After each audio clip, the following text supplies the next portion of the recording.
बताएंगे जल्दी से इसका जवाब क्या लाया था आप लोगों का? सभी लोग जय हिंद, गुड इवनिंग, राम राम भाई। चलो, सवाल था एक परीक्षा में 70% प्रतियोगी अंग्रेजी में और 80% प्रतियोगी गणित में सफल हुए और 10% दोनों विषय में असफल हुए। ओके, क्या यदि 144 प्रतियोगी दोनों विषय में सफल हुए तो प्रतियोगियों की कुल संख्या क्या होगी? अच्छा, आपसे मैंने एक बात बताई थी कि जो हमारा वेन आरेख यानी कि वेन डायग्राम बनेगा, वो जो भी दोनों सब्जेक्ट में परसेंटेज सफल का दिया होगा तो वेन आरेख सफल का बनेगा। अगर दोनों सब्जेक्ट में असफल फेल का परसेंटेज दिया होगा तो वेन आरेख हमारा फेल का बनेगा। अब यहाँ उसने कहा दोनों विषय में असफल यानी कि फेल, तो हमारा बचे वेन आरेख बनेगा फेल का। कल आपको ये चीज बता भी दी थी मैंने। दो सब्जेक्ट है, एक मैथ्स है, एक इंग्लिश है और एक मैथ्स है, और दोनों सब्जेक्ट में कितने परसेंट असफल हुए हैं? 10%। उसको मैं यहाँ रख दूंगा। अब मुझे इंग्लिश में भी फेल का परसेंटेज चाहिए और मैथ्स में भी फेल का परसेंटेज, लेकिन उसने बोला है कि 70% अंग्रेजी में और 80% गणित में सफल हुए हैं। यहाँ जो परसेंटेज दिया हुआ है वो पास का दिया हुआ है, हमें चाहिए फेल का। अच्छा, अगर 70% अंग्रेजी में पास हुए हैं तो फेल कितने हुए होंगे? 30%। अगर गणित में 80% पास हुए हैं तो फेल कितने हुए होंगे? 20%। क्यों? क्योंकि मैं यहाँ वेन आरेख वेन डायग्राम फेल का बना रहा हूँ, तो मुझे इनका फेल परसेंटेज चाहिए। 70% अंग्रेजी में पास हुए हैं तो फेल कितने हुए होंगे? 100 माइनस 70, 30%। 80% गणित में पास हुए हैं तो फेल कितने हुए होंगे? 100 माइनस 80 यानी कि 20% गणित में फेल हुए होंगे। अगर मैं आपसे कहूँ टोटल फेल कितना है, टोटल फेल, आप कहेंगे कि सर 30 प्लस 20, लेकिन जब मैं 30 को काउंट कर रहा हूं तो 10 को भी काउंट कर लिया, जब मैं 20 को काउंट कर रहा हूं फिर से 10 को कर लिया, तो एक बार 10 को मुझे माइनस करना होगा, तो 50 माइनस 10 यानी कि 40% टोटल फेल है। तो टोटल पास कितने होंगे बच्चे? अगर 40% फेल है तो 60% पास होंगे, और उसने तो दिया है 144 दोनों सब्जेक्ट में पास है। 1% कितना होगा? 144 बटे 60, और हमें तो 100% चाहिए टोटल संख्या, तो 100% कितना होगा? आप गुणा 100 कर दो और यहां से आपका जवाब होगा, 0 से 0 गया, 6 दूनी 12, 6 चौके 24 और 24 धाम 240, यानी कि जो टोटल संख्या है वो होगी 240। ओके, बात क्लियर है? क्या यही आपका होमवर्क था? जो भी बच्चे रेलवे की तैयारी कर रहे हैं, आज उनके लिए गुड न्यूज है। वैकेंसी लगभग क्या 5 या 15, हाँ अप्रोक्सीमेट 3 गुना आपकी वैकेंसी हो चुकी है, शायद 3 गुने से भी ज्यादा एएलपी की वैकेंसीज है ना। तो आप जिस भी एग्जाम की तैयारी कर रहे हो, वैकेंसी तो बढ़ने वाली है हर किसी की। भाई मैं क्या रीजन बताऊं? रीजन आप सभी जानते हो। तो कहते हैं ना कि जो होता है अच्छे के लिए होता है। चलिए आज की शुरुआत करते हैं अपने टाइप नंबर 13 के साथ। अच्छा, टाइप नंबर 13 में हमें थोड़ा सा पढ़ना है। एक बड़ा ही सिंपल सा स्टेटमेंट है कि जो आय होती है, ये मैंने आपको शायद रेशियो एंड प्रोपोर्शन में भी पढ़ाया था। जो आय होती है मेरे भाई, वो खर्च प्लस बचत के बराबर होती है कि नहीं? यानी कि अगर मैं कहूं इनकम, अगर मैं कहूं इनकम, तो उसका मतलब है expenditure, expenditure plus saving, expenditure plus saving, यानी कि I equals to E plus S. ये एक आपकी जो इनकम है, कल आप सभी लोग पैसे कमाओगे है ना, सैलरी वगैरह आएंगी आप लोगों की, तो उसका एक सिंपल सा फॉर्मूला है कि पूरे महीने में जितना आप खर्च करोगे और पूरे महीने में जितना आप बचाओगे, अगर मैं दोनों को जोड़ दूं तो हमें क्या मिलेगा कि हमने पूरे महीने में कितना कमाया। ये होगा पूरे महीने में कितना कमाया। बात समझ में आई? यस। चलो, लेकर चलता हूं आपको पहले सवाल की तरफ। ये किस तरह का सवाल है जरा देखते हैं यहाँ पर। वर्कशीट नहीं डाली, ऐसा नहीं हो सकता है, कल की होगी कुछ एप्लीकेशन। चलो मैं क्लास के बाद बात करता हूँ कि वर्कशीट आपको क्यों नहीं मिली है। और कंबाइंड पीडीएफ आपको पिछले वाले चैप्टर की मिल गई है क्या? अभी परसेंटेज चल रहा है, पिछला चैप्टर हम कौन सा कंप्लीट करके आए हैं, जो भी आए हैं क्या उसकी मिल गई? एवरेज किया था ना शायद, औसत की कंबाइंड पीडीएफ मिल गई आपको? मेरी तरफ से तो जा चुकी है, हो सकता है कि अभी जो टीम अपलोड करती है एप्लीकेशन पर उनकी तरफ से अभी अपलोड नहीं हुई हो। ठीक है, मेरे दो इशू है, मैं अभी क्लास के बाद आप मुझे थोड़ा सा टाइम दो, आगे से ऐसी कोई भी प्रॉब्लम बच्चे आपको नहीं मिलेगी, आई प्रॉमिस। मैंने कहा सुधा अपनी आय का 80% खर्च करती है। जब उसकी आय 30% बढ़ जाती है तो वह अपना खर्चा 25% बढ़ा देती है। तो उसकी बचत में क्या हुआ? 50% की वृद्धि हुई, 5% की कमी हुई, 30% की कमी हुई, या फिर 5% की वृद्धि हुई? भाई यहाँ ऐसा सवाल जब भी आपके पास आए कि आय का इतना परसेंट बचाया या इतना परसेंट खर्च किया, और फिर आगे लिखे कि उसकी आय इतनी बढ़ गई, उसका खर्चा इतना बढ़ गया, बचत बताओ कितनी बढ़ेगी, है ना। तो ऐसे सवालों में हमेशा हमको क्या करना है? एक तरफ लिखना है इनकम, एक तरफ लिखना है एक्सपेंडिचर, और एक तरफ लिखना है सेविंग। इनकम, एक्सपेंडिचर और सेविंग। अब पहली लाइन पढ़ो बड़े आराम से। उसने कहा सुधा अपनी आय का 80% खर्च करती है। बाकी लाइन को भूल जाओ, जस्ट आपने पहली लाइन को पढ़ना है। बाकी 3 लाइन 2 लाइन क्या कह रही है हमें मतलब नहीं है, हमें मतलब है जिस लाइन को मैंने सर्किल किया है। तो सुधा अपनी आय का 80% खर्च करती है, मतलब कि अगर सुधा ने 100 रुपया कमाया, भाई अगर सुधा ने 100 रुपया कमाया तो सुधा ने खर्च कितना किया है? 80%। अगर सुधा ने 100 रुपया कमाया तो सुधा ने खर्च कितना किया है? 80%, यानी कि 80 रुपया खर्च किया होगा अगर 100 कमाया है। अब आप बड़ी प्रैक्टिकल बात बताओ, अगर 100 रुपया कमाया, 80 खर्च कर दिया, तो बचाया कितना होगा? 20 रुपया। भाई 100 में से 80 घटा दो, आपको पता चल जाएगा कि 20 रुपया उसने बचाया होगा। कोई दिक्कत है यहाँ तक? आपको नहीं है ना? मैंने माना सुधा ने 100 रुपया कमाया, 80 रुपया खर्च कर दिया, तो बचाया कितना होगा? 20 रुपया। तीन चीज आपने लिखी। अब सवाल करें कि यदि सुधा की आय 30% बढ़ जाए, जो सुधा की इनकम है वो 30% इंक्रीज हो जाए, तो 100 का 30% अगर मैं बढ़ाता हूं तो बच्चे कितना इंक्रीज होगी? 30 रुपया सुधा की आय बढ़ गई। भाई 100 का तो कितना भी परसेंट कहे उतना ही होता है ना। तो मैंने आपसे कहा कि सुधा की आय अगर 30% बढ़ जाए तो 100 का 30% 30 रुपया, और उसका खर्चा 25% बढ़ जाए। भैया इसका 25% निकालना जरा। 25% होता है बच्चे 1/4, यानी कि 1/4 गुणा 80। आप कहेंगे कि सर उसका जो खर्चा है वो 20 रुपया बढ़ गया। मैं बढ़ोतरी निकाल रहा हूं केवल। केवल मैंने आपसे बोला कि सुधा की जो आय है वो 30% बढ़ जाती है, तो 100 का 30% 30, सुधा का खर्चा 25% बढ़ जाता है, 80 का 25% 20, तो सुधा की बचत कितनी बढ़ेगी भैया? इस 30 में से 20 घटा दो, यानी कि आय में से खर्चा अगर मैं घटाता हूं तो मुझे क्या मिलती है? मुझे बचत मिलती है। आय में से मैं खर्चा घटा दूं तो मुझे मिलेगी बचत, यानी कि जो उसकी बचत है वो 10 रुपए बढ़ी होगी। और अगर वो कह रहा है कि बचत कितने परसेंट बढ़ी है, परसेंट में निकालना है तो 10 बटा 20 और गुणा 100। आप कहेंगे 20 पंजे 100 और 10 पंजे 50% की वृद्धि। बचत में क्या हुआ है बच्चे? 50% की वृद्धि हुई है। ऑप्शन नंबर ए आपका सही जवाब। ऐसे सवाल में आपने एक ही बात करनी है कि आय, खर्च और बचत, तीन चीज यहां पर लिखनी है। फिर आपने अनुपात टाइप बनाना है। उसने बोला कि आय का 80% खर्चा किया, तो मैंने कहा कि अगर उसने 100 रुपया कमाया तो 80 खर्च कर दिया, तो बचाया कितना होगा? 100 में से 80 गया, 20 रुपया बचाया होगा। अब कह रहा है कि सुधा अपनी आय को 30% बढ़ा दी, तो 100 का 30% यानी कि सुधा की आय बढ़ गई कितनी? सुधा की आय बढ़ गई 30 रुपया, और उसने अपना खर्चा 25% बढ़ा दिया। 80 का 25% होता है 20 रुपया, तो खर्चा बढ़ गया 20 रुपया, तो 30 में से 20 गया, पता चला कि 10 रुपया उसकी बचत बढ़ गई। तो परसेंट में कितनी बढ़ी है? 10 बटा पुरानी बचत कितनी है? 20 गुणा 100, यानी कि बचत में जो वृद्धि हुई है वो 50% है। एक और सवाल तुम ऐसा नहीं पूछा, ये सवाल करिए, करेंगे बच्चे सवाल को जरा और बताएंगे इसका जवाब।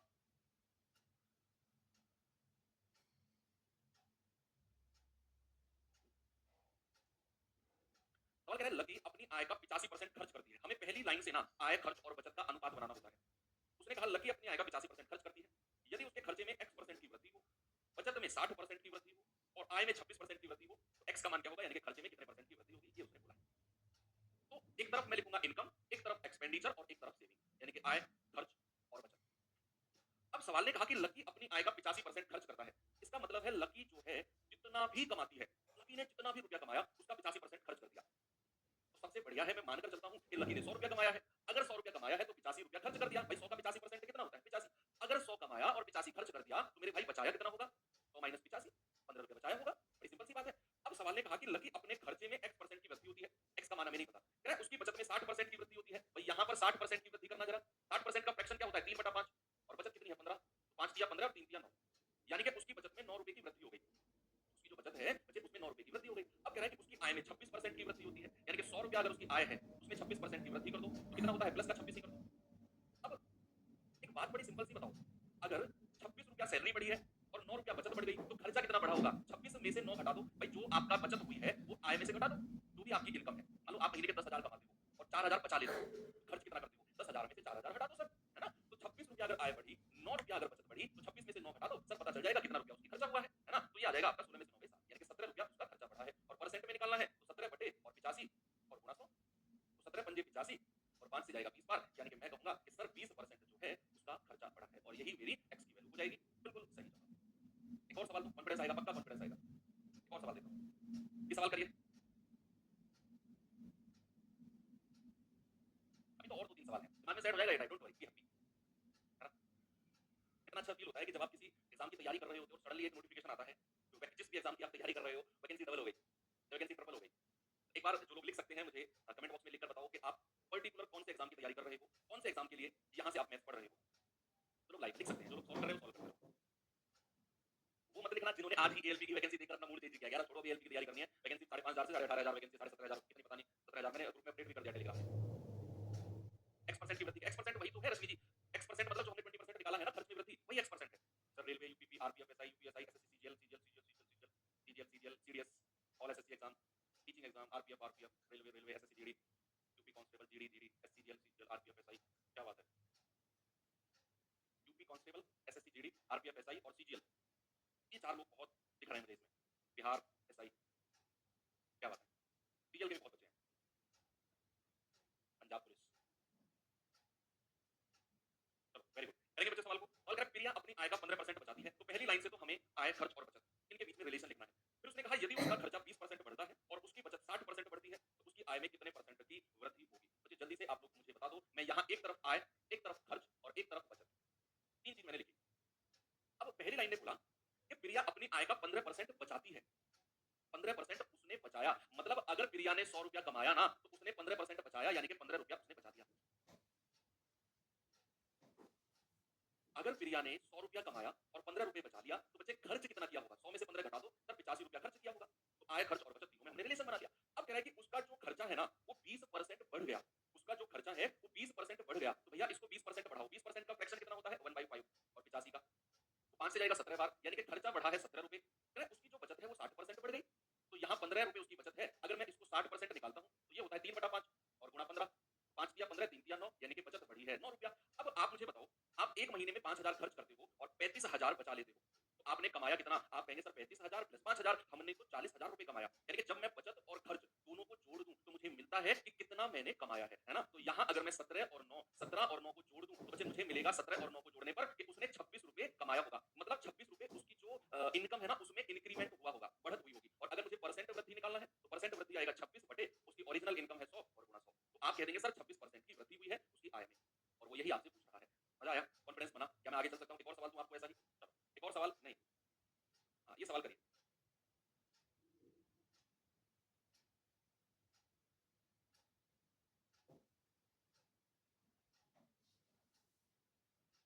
बताओ। सवाल कह रहा है खर्च और बचत का अनुपात 3:2 है। खर्च और बचत का। यदि आय में 15% की वृद्धि हो, बचत में 6% की वृद्धि हो, तो उसके खर्चे में कितने परसेंट की वृद्धि होनी चाहिए? अब यहाँ सवाल थोड़ा-सा अलग है, थोड़ा-सा। यहाँ आप दिमाग लगाओ। यहाँ पहली लाइन में उसने रेशियो दे दिया, खर्च और बचत का। और फिर वो परसेंटेज में बढ़ा रहा है कि आय में इतने परसेंट बढ़ी, बचत इतने परसेंट बढ़ी, तो खर्चा कितने परसेंट बढ़ेगा। इस तरह से उसने सवाल बनाया। लगाओ दिमाग इसमें मुझे।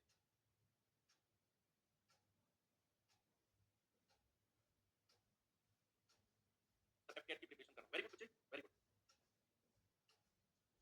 एफकेट में एसएसबी के लिए 2 बार मेरी भी कॉल आई थी।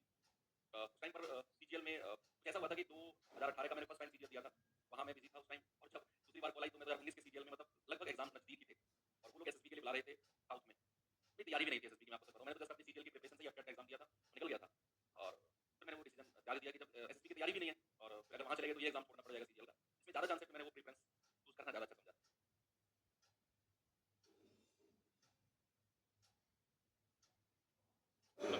यानी कि खर्च और बचत का अनुपात, मैं तीनों चीज़ लिखता हूँ, इनकम, एक्सपेंडिचर और सेविंग। अच्छा, उसने आपसे बोला है कि खर्च और बचत का अनुपात जो है ना वो 3:2 है। यार एक बात बताओ मुझे, बड़ी सिंपल सी बात बताओ, रेशियो में ही बताना, अनुपात में ही बताना कि अगर 3 रुपया खर्च किया और 2 रुपया बचाया तो कमाया कितना होगा? अनुपात में ही, रेशियो में ही। आप कहेंगे सर 3 रुपया खर्च किया, 2 रुपया बचाया, तो सर 5 रुपया कमाया होगा, 3 और 2 5।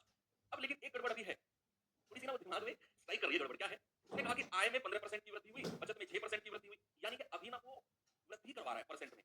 तो मैं इस रेशियो को कैसे परसेंट में बढ़ाऊँ? कैसे? हाउ? मैंने अनुपात में एक चीज़ आपको बताई थी कि जब भी हमें परसेंट में वृद्धि करवाए, तो हम ना यहाँ 2-2 जीरो ऐड कर लेंगे। अच्छा, अपनी तरफ से मैं 2-2 जीरो यहाँ पर लगा रहा हूँ। तीनों में लगेगी। अगर एक में 2 जीरो लगाइए तो तीनों में 2-2 जीरो लग जाएंगे। अनुपात पर कोई प्रभाव नहीं पड़ेगा। पहला क्वेश्चन कुछ बच्चों का आएगा, सर 2-2 जीरो क्यों लगाई? क्योंकि बच्चे आगे मुझे परसेंट में वृद्धि करनी है। तो मेरा आंसर डेसिमल वगैरह में ना जाए, कैलकुलेशन आसान बन जाए, इसलिए 2-2 जीरो लगाए। अब कुछ बच्चों का आंसर आएगा, सर 2 ही जीरो क्यों लगाई? 1 भी लगा सकते थे। लगा सकते हो। अगर यहाँ 1 लगाई तो तीनों में 1 लगानी पड़ेगी। 2 जीरो क्या होता है ना, एक स्टैंडर्ड वैल्यू होती है, 100 का मल्टीपल होता है। तो उसके परसेंटेज निकालने थोड़े आसान होते हैं, इसलिए 2 जीरो लगाते हैं। ऐसा कोई रूल नहीं है कि 2 ही जीरो क्यों लगाई, सर 1 जीरो क्यों नहीं लगाई, कोई फर्क नहीं पड़ेगा, है ना? तो उसने कहा कि उसकी आय में 15% की वृद्धि हुई। बच्चे जरा यहाँ 15% बढ़ाना और 10%, 5%, 15% ये निकालने आपको आते हैं। ये मैंने सिखाए थे आपको परसेंटेज में। ट्राई करता हूँ, अगर ये कह दोगे सर नहीं पता। अगर मैं इसका 1% कहूँ, तो 1% कितना? 5, तो 15% कितना हो जाएगा? 15 5 75। इसी दिन के लिए आपको मैंने वो 1% और 1% का मल्टीपल्स निकालना सिखाया था। उस टाइम तो कह देना, सर ये बच्चों वाली चीजें क्यों पढ़ा रहे हो? ये बच्चों वाली चीजें देखो, बिना पेन उठाए आपकी कैलकुलेशन कैसे कर दी इसने। कि अगर मैं कहूँ 500 का 1%, तो 2 संख्या पहले चले गए। सर 500 का 1% होता है 5, तो 15% कितना होगा? 15 5 75। आया ना मजा? अब कह रहा है कि उसकी बचत में 6% की वृद्धि हुई। जरा इसका 6% बताना। 1% कितना होता है? 2, तो 6% कितना हो जाएगा? 12। कितना होगा? 12। मतलब उसकी आय में 75 रुपए की वृद्धि हुई, उसकी बचत में 12 रुपए की वृद्धि हुई, तो खर्चे में कितनी वृद्धि हुई होगी? आप 75 में से 12 घटा दो, ये आ जाएगा 63। यानी कि उसकी बचत में 63 की वृद्धि हुई होगी। और अगर परसेंट में निकालना है तो 63 बटे 300, ओरिजिनल जो खर्चा है वो तो 300 है और गुणा 100, तो ये जाएगा पूरा 21 बार, यानी कि हम कह सकते हैं 21% की वृद्धि हुई है, ऑप्शन नंबर बी। ओके, मजा आया? एक और लास्ट सवाल देता हूँ आपको इसी तरह का। चलो करते हैं, फिर हम टाइप को चेंज करते हैं। ये अलग टाइप का क्वेश्चन है, अलग टाइप का। ठीक है, ये सवाल करिए, बताओ। तो उसने कहा मेरे खर्चे और बचत का अनुपात है 3-4। यदि यह अनुपात 4-3 करना हो तो खर्च में कितने परसेंट की वृद्धि करनी होगी? आसान क्वेश्चन है, बहुत आसान है। तो उसने बोला है कि खर्च और बचत का रेशियो, एक्सपेंडिचर और सेविंग का रेशियो कितना है? 3-4। ये मान के चलो कि 3 रुपया खर्च किया और 4 रुपया बचा दिया। 3 रुपया खर्च किया और 4 रुपया बचा दिया। अब कह रहा है कि अगर मैं इसी अनुपात को पलट दूं, अगर मैं यही अनुपात कर दूं 4-3, उल्टा कर दूं, क्या टोटल इनकम चेंज होगी खर्च और बचत के अनुपात को बदलने पर? यस और नो में जवाब दो। भाई ये बताओ, मैं महीने में 30,000 कमाता हूँ और मैं 10,000 बचाता हूँ और 20,000 खर्च करता हूँ। अगर मैं ये उल्टा कर दूं कि 10,000 खर्च करने लगूं, 20,000 बचाने लगूं, तो क्या मेरी टोटल इनकम चेंज हो जाएगी ऐसा करने पर? नहीं होगी सर। कहाँ चेंज होगी? भाई आप रेशियो को ही तो उल्टा कर रहे हो। जितना पहले बचा रहे थे अब उतना खर्च कर रहे हो और जितना पहले खर्च कर रहे थे अब उतना बचा रहे हो। ऐसा करने पर टोटल इनकम, कुल आय थोड़ी चेंज हो जाएगी, वो तो सेम रहेगी। तो यहाँ अगर मैं उसकी इनकम देखूं तो पुरानी इनकम कितनी है? 4 और 3 7। नई इनकम कितनी है? 4 और 3 7। तो टोटल इनकम तो सेम है, टोटल इनकम थोड़ी चेंज होगी। तो फिर आप देख लो कि पहले उसका खर्चा 3 रुपए था, अब 4 हो गया, तो वृद्धि कितने की हो गई? 1 रुपया की। और अगर मुझे परसेंट वृद्धि निकालना है तो भैया 1 बटा और पुराना खर्चा कितना है? 3 और गुणा 100। मतलब इस 3 पर ही तो बढ़ाकर 4 करेगा।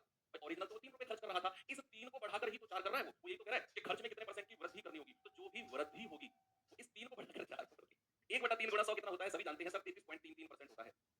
सर आप इतना नहीं, ज्यादा कमा, क्या बात कर रहे हो?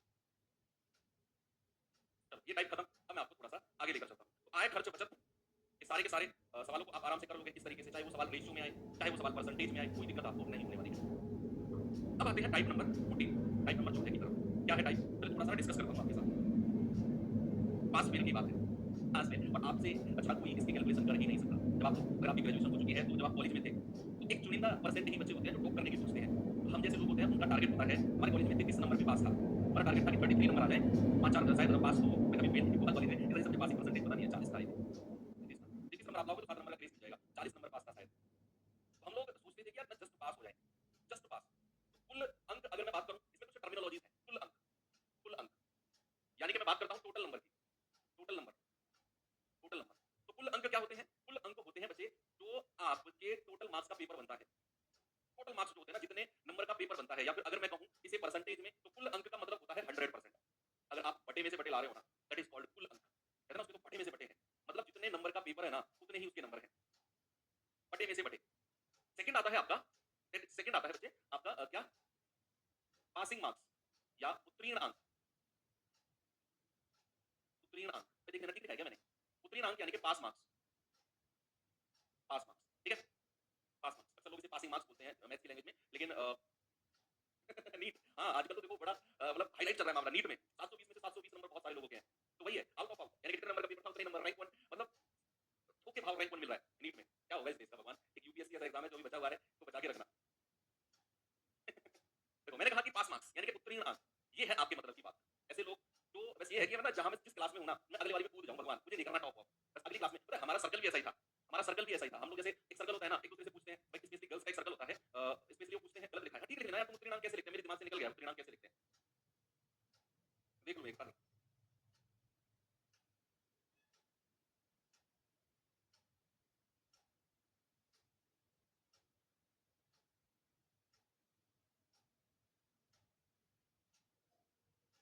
ठीक है भाई, चलो आगे बढ़े, चलो आगे बढ़ते हैं। ठीक हो गया, अच्छा अच्छा, अब ठीक है यार, तुमने मजा खराब कर दिया। पास मार्क्स लिखो, उत्तीर्ण अंक अपने हिसाब से लिख लो तुम, मेरे दिमाग से नहीं आ रहा है कैसे लिखते हैं, इतना भारी वर्ड है, पास मार्क्स लिखो तुम, लेकिन आता है पास मार्क्स, उत्तीर्ण अंक खुद लिख लेना यहाँ पे। तो बात मुझे बताने वाला हूँ यार, वो तुम सुन नहीं रहे हो। मैंने कहा हर जगह जैसे स्पेशली गर्ल्स की अगर मैं बात करूँ, हाँ अब ठीक है, एक वाकई मानोगे, ठीक है। तो वो लोग क्या करते हैं, जैसे कोई रिजल्ट आया, वो लोग बात करते हैं कि तुम्हारे कितने परसेंट आए, तो 80%, तुम्हारे कितने परसेंट आए, 90%, तुम्हारे कितने 95%। लेकिन हमारा ग्रुप ऐसा था, आपका भी ऐसा ही होगा कुछ लोगों का, हम लोग ये पूछते थे कि कितने में फेल हुए, कितने में रह गया भाई, यार 2 में रह गया, कितने में रह गया यार 3 में रह गया। वो लोग परसेंटेज तक तो पहुंच ही नहीं थी, मतलब हम लोगों की औकात ही नहीं थी कि हम परसेंटेज के बारे में डिस्कशन करें। तो आप लगेगा अगर हम परसेंटेज का पूछ लेंगे, हम ये पूछते थे कितने में रह गया, मतलब हमारा टारगेट होता था केवल पास मार्क्स, यानी जस्ट जितना गवर्नमेंट ने डिसाइड कर रखा है ना, इतने नंबर लाओ और अगली क्लास में पहुंचो, हमें उतना ही नंबर टारगेट करना है, दैट इज कॉल्ड आपका पास मार्क्स, यानी कि जितने नंबर पे काम बन जाए, that is called pass marks. अब मुझे एक बात बताओ आप, कि मान लो किसी परीक्षा में फॉर एग्जांपल किसी परीक्षा में पासिंग नंबर जो है ना, पासिंग नंबर 40 है, ये आपके पास मार्क्स है, यानी कि इतने नंबर अगर आप लाओगे, आप पास हो जाओगे ना, आप पास हो जाओगे। अगर एक बच्चे के मान लो 32 नंबर आए हैं, एक स्टूडेंट के 32 नंबर आए हैं, तो आप जरा मुझे बताना कितने नंबर से वो फेल हो गया, कितने नंबर से वो फेल हो गया। तो आप कहेंगे सर 40 नंबर तो जस्ट पासिंग नंबर है, अगर 32 नंबर उसके आए हैं ना, तो 40 में से 32 नंबर आप घटाओगे, तो आप कहोगे कि सर 8 मार्क्स से फेल हो गया, 8 मार्क्स से क्या हो गया, फेल हो गया, फेल हो गया। ठीक है, एक स्टूडेंट तो ये है। दूसरा स्टूडेंट है बच्चे जिसके नंबर है मान लो 52, जिसके नंबर है 52। अब ये सवाल से ही मतलब है इनका जो मैं आपको बता रहा हूँ। एक स्टूडेंट है जिसके नंबर है 52, अगर मैं कहूँ ये कितने नंबर से पास हुआ है, कितने नंबर से पास हो गया, देखो अगर बात ये कही जाएगी ना कि कितने नंबर से फेल हो गया, तो भी हमारा टारगेट पासिंग नंबर रहना चाहिए, उसमें से घटा दो। अगर हमसे ये पूछ रहा है कितने नंबर से पास हुआ है, या फिर कितने नंबर पासिंग से उसके ज्यादा है, तो भी हम अपना डिफरेंस यही देखेंगे, यानी कि 52 माइनस 40, हम कहेंगे 12 नंबर से या 12 मार्क्स से पास हो गया, पास हो गया, हो गया। जितने नंबर उसके पासिंग से ज्यादा है ना, उतने नंबर से वो पास हो गया। तो हमारा जो टारगेट है वो जस्ट हमारा पासिंग नंबर रहना चाहिए, कम है उतने नंबर से फेल हो गया, ज्यादा है उतने नंबर से पास हो गया। हमारा सेंटर पॉइंट क्या होना चाहिए, केंद्र क्या होना चाहिए, पास मार्क्स। ओके, ऐसे ही परसेंटेज में भी करना है कि मान लो कुछ परसेंटेज पासिंग मार्क्स है, किसी के कम परसेंट आया तो जितना डिफरेंस है उतने परसेंट से फेल हो गया, किसी के ज्यादा परसेंटेज आए तो जितना डिफरेंस है उतने नंबर से पास हो गया। ठीक है, परसेंटेज में भी यही सीन चल रहा है। तो चलो अब मैं आपको लेकर चलता हूँ सवाल की तरफ, एक बार देखेंगे बच्चे सवाल को और बताएंगे इसका जवाब क्या है। बताओ बच्चा जल्दी से जवाब।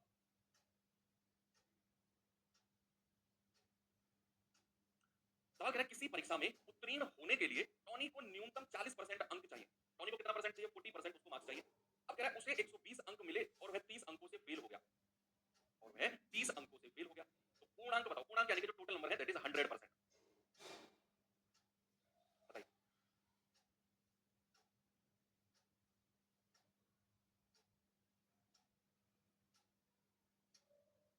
बताओ, आप कहेंगे कि सर पास होने के लिए, न्यूनतम पास होने के लिए 40% नंबर चाहिए, चाहिए कि नहीं? यानी कि अगर आप 40% नंबर लाते हो तो आप पास हो जाओगे। ऐसा नहीं है कि 40% नंबर लाकर आप टॉप कर दोगे। 40% मतलब एक बाउंड्री है, उस बाउंड्री पर आकर आप खड़े हो जाओगे। उस बाउंड्री से इधर कूदे फेल, इधर कूदे कितना भी कूद जाओ, पास मतलब पास है। कह रहा है, एक स्टूडेंट के 120 अंक आए और वह 30 नंबर से फेल हो गया। अच्छा, अगर उसके 120 नंबर हैं और अगर मैं उसमें 30 नंबर और जोड़ दूं तो क्या ये 40% के बराबर हो जाएगा? भाई 120 नंबर किसी छात्र के हैं और वह 30 नंबर से फेल हो गया। अभी अभी मैंने आपको बताया कि 30 नंबर से फेल हो गया, इसका मतलब क्या है? मतलब उसके पासिंग नंबर से 30 नंबर कम रह गए। ये है इस बात का मतलब कि 30 नंबर से फेल हो गया। तो 120 में अगर मैं 30 नंबर और उसको दिलवा दूं जुगाड़ से, मान लो सवाल में दिलवा रहे हैं, 120 नंबर तो उसके पास है, अगर जुगाड़ से 30 नंबर और दिलवा दें तो क्या वो पास हो जाएगा? तो क्या 120 प्लस 30 अगर मैं कर दूं तो वही 40% की वैल्यू होगी, होगी कि नहीं? तो क्या मैं यहां कह सकता हूं कि 40% बराबर कितना? 150। 1% बराबर कितना? 150 बटा 40, और हमें बताना है 100% की वैल्यू। अरे भाई ये कितनी होगी? 150 बटा 40 गुणा 100। तो 20 दूनी 40, 20 पंजे 100, और 2 से जाएगा 75 बार, गुणा करेंगे 5 दूनी 25, 5 सत्ते 35, 2 37। यानी कि जो पूर्णांक है, जो पूर्णांक है वो कितने हैं? 375। पूर्णांक मतलब 100%। अगला सवाल, ये सवाल करिए जरा।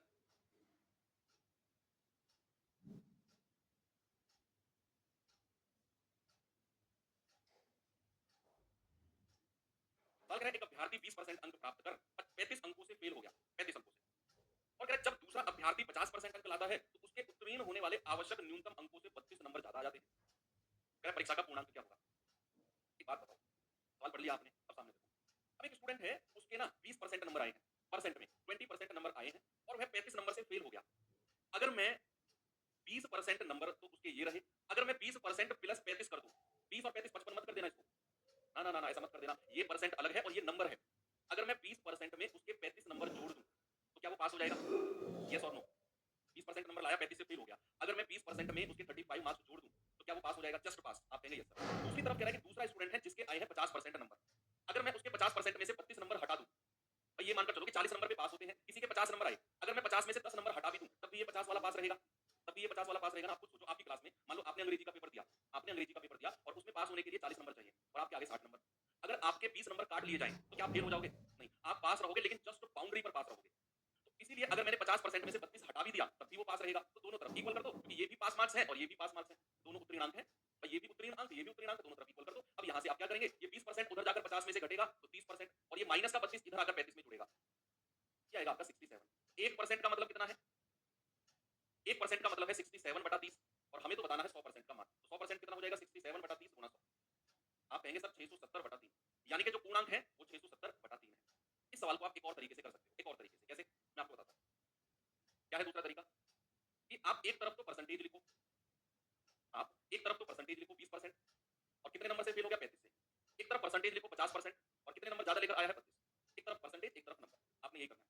फिर आपने क्या करना है कि इनका तो डिफरेंस ले लो, अंतर, इनका तो डिफरेंस कितना आएगा? 30, और इनका योग, नंबर का योग, ये कितना आएगा? 67। परसेंटेज का तो डिफरेंस और जो नंबर है इनका योग, और दोनों को इक्वल कर दो, दोनों को इक्वल कर दो, यानी कि 30% बराबर 67, 1% बराबर 67 बटा 30, तो 100% बराबर कितना हो जाएगा? 67 बटा 30 गुणा 100। आप कहेंगे 670 बटा 3। ऑप्शन नंबर बी बिल्कुल सही है। ऐसा भी आप कर सकते हो कि एक तरफ परसेंटेज, एक तरफ नंबर, परसेंटेज का डिफरेंस, नंबर का योग, और 30% बराबर 67, 1% 67 बटा 30, 100% आपका कितना है? ओके, और ये आपका पिछला मेथड था जहां आपने उत्तीर्ण अंक को बराबर कर दिया, मतलब वही है, सेम मतलब है, सेम मतलब है। चलो एक और सवाल देखते हैं, थोड़ा सा अलग सवाल है, थोड़ा सा अलग।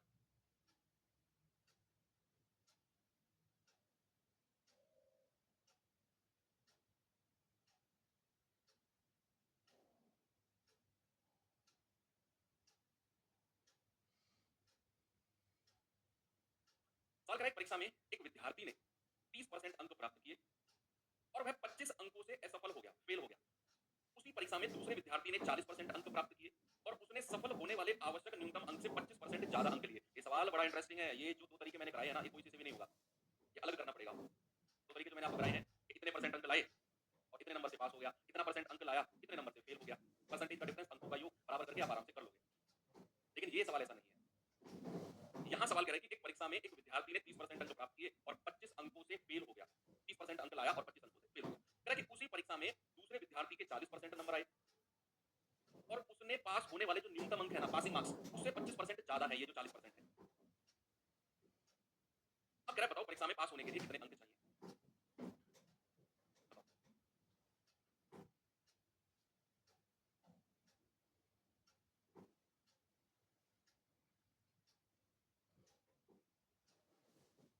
चलो करते हैं भाई। सवाल है कि 30% अंक एक विद्यार्थी के आए और अगर वह 25 अंकों से फेल हो गया, अगर मैं उसके 25 अंक और दे दूं उसे, 30 अंक परसेंट अंक लाकर 25 अंकों से फेल हो गया, अगर मैं उसको 25 अंक और दे दूं तो क्या वो पास हो जाएगा? ठीक है, इसको एक साइड में रख दो। अब कह रहा है कि 40% आए हैं दूसरे वाले के, और जो दूसरा वाला है ना उसके न्यूनतम पासिंग अंक से 25% ज्यादा है। पासिंग अंक से 25%, अगर मैं मानकर चलूं कि पासिंग अंक तो यही है भैया, यही तो उसके पासिंग अंक है 30% प्लस 25, यही तो उसके पासिंग नंबर है। तो दूसरा विद्यार्थी जिसके 40% नंबर आए हैं उसके नंबर 30% प्लस 25, इससे कितना परसेंट ज्यादा है? 25%। और अगर 25% ज्यादा है तो कितना परसेंट होंगे? 125%। ये मैंने यहां समीकरण बना दिया। फिर से सुनो मेरी बात। एक स्टूडेंट है, उसके 30% अंक आए, 25 नंबर से फेल हो गया। अगर मैं कहूं कि 30% प्लस 25 ये उसके नंबर पास वाले हो जाएंगे, पासिंग नंबर है कि नहीं, इतने नंबर पे पास होगा कि नहीं, आप कहेंगे सर बिल्कुल हो जाएगा। अब कह रहा है जो दूसरा स्टूडेंट है जिसके आए हैं 40% अंक, जिसके 40% अंक आए हैं उसके सफल होने वाले आवश्यक न्यूनतम अंक से 25% ज्यादा है। तो सफल होने के लिए न्यूनतम अंक कितने हैं सर? ये रहे, यही तो सफल होने के लिए न्यूनतम अंक है। और इससे अगर 25% ज्यादा है तो कितना परसेंट हो जाएंगे? 125%। कोई भी संख्या अगर 25% ज्यादा है तो क्या वो 125% हो जाएगी? यस। क्या वो 125% हो जाएगी कि नहीं? बिल्कुल। और ये 125% कर दिया और यही दूसरे व्यक्ति के नंबर हो जाएंगे 40% बराबर। अब यहीं से आपको वैल्यू निकालनी है किसकी? न्यूनतम अंक की, यानी कि इसकी वैल्यू निकालनी है। आप सबसे पहले क्या करोगे? 1% का मान निकालोगे तो 5 पूरे 25 और 25 से जाएगा 25 पंजे 125, 25 चौके 100। ठीक है भाई। आप इस 4 की गुणा इधर कर दो, 4 चौके 16 यानी कि 160%। या फिर ऐसे कर दो कि 5 8 40 और 8 चौके 25, 25% बराबर 30% प्लस 25। अगर मैं ये 30% इसमें से घटाता हूं तो 2% किसके बराबर होगा? 25 के। क्या 2% 25 के बराबर है? अगर मुझसे वो पूछने लगा कि पूर्णांक कितने हैं, पूर्णांक यानी कि टोटल कितने नंबर का पेपर है, तो मैं यहाँ 100% की वैल्यू निकालूंगा। लेकिन उसने पूर्णांक पूछा ही नहीं, उसने पूछा है पास होने के लिए न्यूनतम पासिंग नंबर कितने हैं। तो हमें निकालना है 30% प्लस 25 का मान। 30% की वैल्यू निकालो। 1% का मतलब कितना है? 25 बटा 2। तो 30% का मतलब कितना हो गया? आप कहेंगे 25 बटा 2 गुणा 30 भी जाएगा 15 बार, 15 5 75, 15 दूनी 30 और 7 37, यानी कि 30% का मतलब है 375। तो पासिंग नंबर कितने आ गए? आप 375 में 25 जोड़ दो, ये वाला 25। तो 400 नंबर है जो पास होने के लिए चाहिए, ऑप्शन नंबर ए। नंबर से परसेंट कैसे काटा? नहीं, नंबर से परसेंट नहीं काटा, ये जो 5 है ना इससे मैंने 40 को काटा है। परसेंट तो एज इट इज अपनी जगह पे है, परसेंट तो अपनी जगह पे है। 5 से काटा है 8 बार और 8 चौके 25। परसेंट को नहीं छेड़ा मैंने, वो तो अपनी जगह पे परसेंट इज परसेंट। अगर वो आपसे पूछने लगता कि टोटल कितने नंबर का पेपर है तो मैं यहीं से करके देता 2% कितना, 100% कितना होगा, फिर मुझे ये करने की जरूरत नहीं पड़ती। और इस सवाल पे स्टार लगा लेना बच्चे, अल्टीमेट क्वेश्चन है, बहुत अल्टीमेट सवाल है। आप इसे ऑप्शन से भी कर सकते हो। कैसे? जरा देखते हैं भाई, ऑप्शन कैसे कर सकते हैं हम इसे। मैं ये सब रब कर रहा हूँ, सब रब कर रहा हूँ। मैं मान रहा हूँ कि उसके जो पासिंग नंबर है ना, जो उसने पूछा है पास होने के लिए नंबर, मैंने मान लिया कि उसके पासिंग नंबर जो है ना वो 400 है, उसके पासिंग नंबर 400 है मान लिया। अब सवाल ने कहा कि वह व्यक्ति 30% नंबर लाया और 25% से फेल हो गया, और जब 40% लाया है तो पासिंग होने वाले नंबर से 25% ज्यादा है। अगर मैं 400 का 25% ज्यादा करूं तो कितना परसेंट करना पड़ेगा? 125%। तो ये हो जाएगा 500।